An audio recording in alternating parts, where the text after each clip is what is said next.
Robinson Crusoe is a story about a man from England who, against his father's wishes, goes to sea. His father wanted him to study law, but instead he disobeyed his father and pursued a career as a merchant just as his father did. Crusoe travels by ship to London, where he makes a good profit and encounters a rough storm at sea. This would have been a warning sign to most people, but instead he makes a second journey. On the second journey, he is captured by pirates and enslaved. However, he escapes, and luckily, he is rescued. Now, Crusoe then sets out again on another expedition. It's very interesting because he has had a lot of bad luck with sailing, and he goes against his father's advice again and sets out. On his final expedition, he gets shipwrecked and has to survive by himself on the island. I have to admit, he did deserve it. Crusoe then builds himself a shelter and learns many household activities.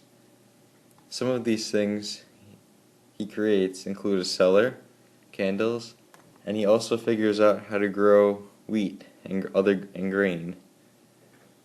Crusoe then fully realizes that the situation he is in, and he tries to make the best of it. I like his optimism even when he has bad days. He always has a realistic view of life and never loses hope.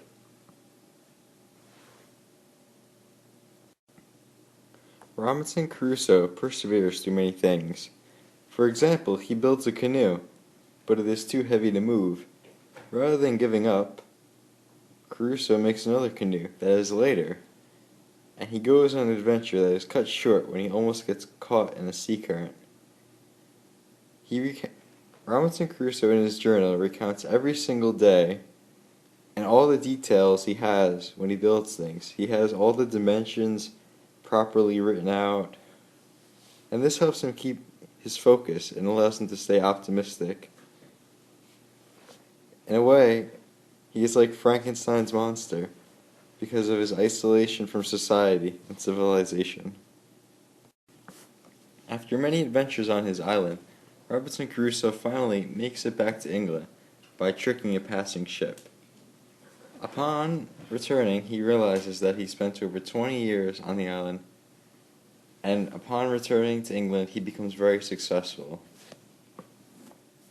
Later, he returns back to the island where he was stranded to find that it had been colonized by Spaniards, and remembers all of the things he did when he was by himself on the island.